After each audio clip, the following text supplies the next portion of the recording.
Welcome to Stribling's New York. I'm your host, Rob Taub, on WOR AM Radio 710 on your digital dial. Stribling's New York is a show about business, culture, and people. We have a wide range of guests from authors, producers, actors, artists, restaurateurs, architects. Today, I'm really glad that we're able to get my friend in the studio, Andre Tchelistcheff. Welcome. He's actually joining us here rather than having somebody come in over the phone. We have a lot of studio guests today. Welcome, Andre. Thank you, and nice job with the name. Well, before I get into your background and your CV, since it's so wildly impressive, you're of Russian descent, as am I, but your background just sounds a lot more interesting and exciting than mine, and I like the name Tchelistcheff because it sounds like it should be like Mission Impossible. We're meeting with Tchelistcheff. He's bringing in the lector, and then we will sell it to the people for the highest bidder. Da Rob. And but you are not. Maybe you are a spy. I don't know how you have the time because I'm looking at this. You have clients like the Chelsea Kirkland Ballet Studios in Dumbo, Vince Camuto, Tommy Hilfiger, Andre Balaz, but my favorite is the Royal Palm Shuffleboard Club. Did you design this in Gowanus, New York? Indeed, we did. So where do we even begin? You're an expert in Islamic design. Where do I even start? You have to just give me the rundown rather than me try to encapsulate this, because then I won't shut up. Well, the Islamic design came in when I was a graduate student in the Masters of Architecture program at MIT, and at that time they had an Aga Khan program for Islamic studies. It was a studio program, and I was enrolled in that program. Aga Khan, who was married to Rita Hayworth? That is correct. Okay. See, I'm a former People magazine reporter, so I'm unsophisticated, but I could still make the connection. So I didn't even know until I read your bio that MIT had an architecture program. I thought it was just loaded with engineers who were really smart and go on to invent apps then become billionaires. It's actually the first architecture program in the United States. Tell me more. I learned so much on this show. And I know James Woods. He's a political science major from MIT. So the best and the brightest come from MIT. And I saw some of your work recently on 96th Street. Are we allowed to talk about it? Is that a secret project? No, okay. It's a historical building, a residence designed by Ogden Codman, who people may be familiar with him as he's the co-author on the decoration of houses with Edith Wharton. And we're restoring that residence back to its former glory. So explain something to me about architecture. It's just, again, when we go to popular culture references, we think of Larry David and George Costanza picking on architects. But when we go on vacation, unfortunately, I'm not going on any good ones this summer, but when you go to Rome or Paris or wherever it's going to be, Venice, you go and you don't go to the sites of the famous battlefields. We're going to see the great buildings and wonderful bridges and designs by really talented people who thousands of years ago were doing things while the rest of us barely could read or write. Architects were still on the cutting edge. Why is that? Well, basically architecture is elemental to human existence, and having lived all over the world, you see so many edifices that are so different but serve many purposes, but the singular purpose is to house and protect us from the elements, and it just gets embellished after that. So, being an architect is actually a wonderful thing because, like you're saying, even as a layman, to tour the world, there's never a place that you're not being enchanted and intrigued and learning. Every time you go back and you look at something, at least as a layperson, I get something new and better from it every time. And my big thrill going to Paris is despite only being able to say l'addition s'il vous plaît and oui and no, this is about my extent of French, I con my way into the opera all the time and went during the day, and I always watch rehearsals there, but I think it's just one of the most stunning buildings in the world that I've ever seen. I don't know why, but it calls out to me. And I just find it emotionally moving in certain buildings. And why does this happen, Doctor? Well, it's, each person can gravitate to different buildings, and certain buildings have not a better, but a wider audience. So it really depends. I mean, it's from Fatehpur Sikri in India to whether it's the Paris Opera House. The wide range of architecture is actually probably what gravitated me to study it after growing up in the Middle East and Asia and seeing and of European heritage and going to Europe to see what you could do as an architect had so many variations of possibility. And this is how I've kind of practiced architecture is through a variety, and it's not stylistically based. It's more about where it is and who the people are. So tell us about your background and your upbringing, because that's obviously had a huge impact on what you do in design. My parents are Russian emigres that came after the war, and when I was one, we moved to the Middle East, and we lived through the Middle East and Southeast Asia, where my father was an engineer working on industrial projects. And then I returned to California, studied architecture at Berkeley, came out east. So it's in your blood, but here comes my stupidity. My parents were born here, but all my grandparents were born in Russia, and I'm embarrassed to say I have not been back. My children have visited.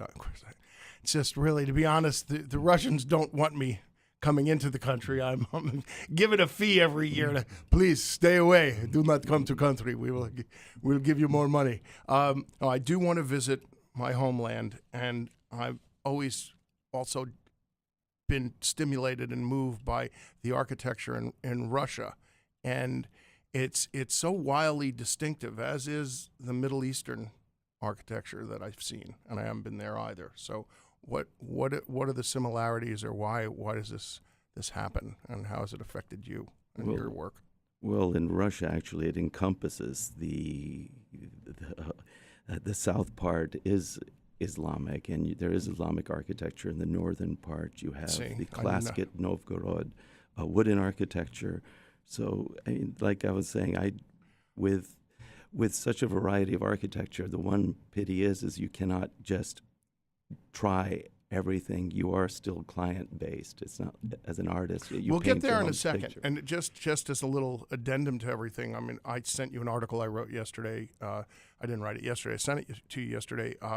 I live next door to a mosque, so I learned a lot about the Islamic culture, and the imam, which I didn't get to mention in the article, told me there are 300 million Muslims in India. So that's going to go towards architecture and design and culture and everything else that we don't even realize, Mr. Trump. So there's a lot to learn just from culturally in what we build, not just what we write and cook, which is often discussed, but not as much about what we build. Well, what we build is a reflection of ourselves and our society. I had a particular, very narrow focus at one time to see how that is that I did a study of the war memorials of New York City. It was a grant I got from the Municipal Art Society when I was in grad school, and the idea is to see how each of the war memorials through time reflected the social, economic, and political sentiment of the country. And interestingly enough, the first World War I memorial in the United States is Pier A, just south of Battery Park, and the war memorial is it was a series of ship's bells tolling ship's time. And they're there, but they're not ringing. And it was so evocative of the lost generation, these bells that just rang. There isn't a monument. There's not the Doughboy statue. And just 50 meters away is the World War II memorial, which is all about the power of this country, and it's the series of granite blocks with the names and a huge eagle. And those two memorials of the First World War and the Second World War are so far apart from each other, and as well as the sentiment, I believe, that occurred in not New York City only, but the society in the United States in general, and that how I looked at each of this series of war memorials as time departed further from the First World War, the closer the memorials get to where we started entering into the sentiments that led to the Second World War. So there is a very kind of endemic example of how what we build is a reflection of society in this microcosm. So what happens when you get to a hodgepodge of eclectic buildings like in New York City? Where are we going right now? And is any of it evocative of with we've talked about this actually on the show before with not necessarily with architects but with developers and huge amounts of glass, new buildings and floor to ceiling glass, and in many cases, which is ecologically at least supposed to create some warmth and use less energy, but where are we going to be in 20 years? Is that going to go the way of the white brick buildings that are now scorned in New York City? Well, the one advantage of architecture is actually it's a slowing, changing environment. It may feel sometimes very fast when there's a burst of economic development that results in new buildings. But one of the beauties of New York City is its change, and that at the same time we have the Landmarks Preservation Commission, which I'm going tomorrow morning to present a project that was in keeping, but we have to decide, and I think New York City is fairly good at that, at trying to figure out and establishing codes and zoning that allows for development, but it still allows for history to remain. And it's a difficult path to establish with so many competing voices. Well, speaking of competing voices, and then you touched on this earlier, and it's somewhere we have to go, even though we don't want to offend anybody, since I'd like to see you keep getting more clients. But you architects have such a specific talent and personal visions, and so what happens, because it is a client-based business, obviously you're not working out of your own pocket, somebody's hiring you. So how does that process work?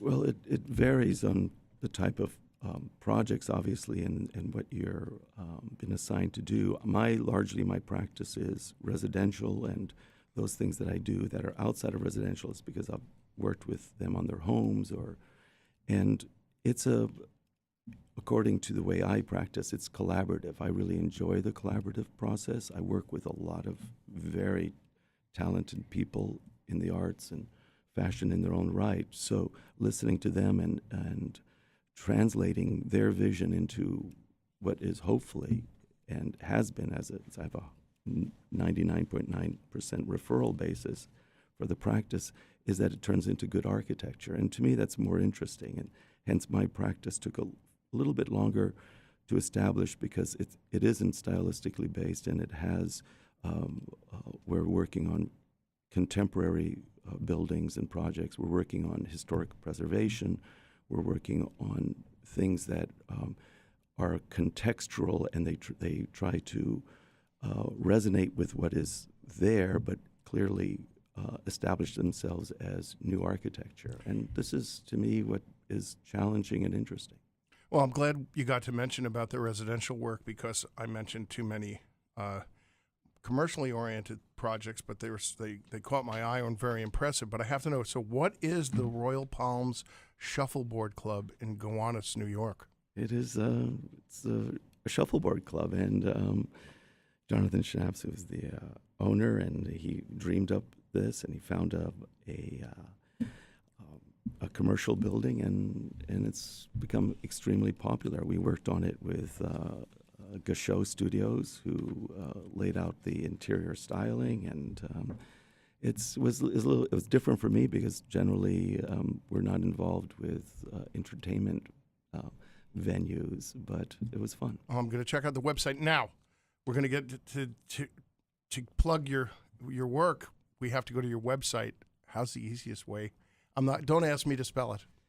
Well, I can spell it. And Yes. when I first started my firm, I wanted to have an abstract name. And everybody says, Andre, use your name. It's a distinctive name. I said, well, nobody can pronounce it or spell it that off the bat, but it's... That's why that the fact that you're successful, you've got to really be, you're a fantastic architect, because it's not easy to spell your name or find it on the internet just by banging it out phonetically. Well, it's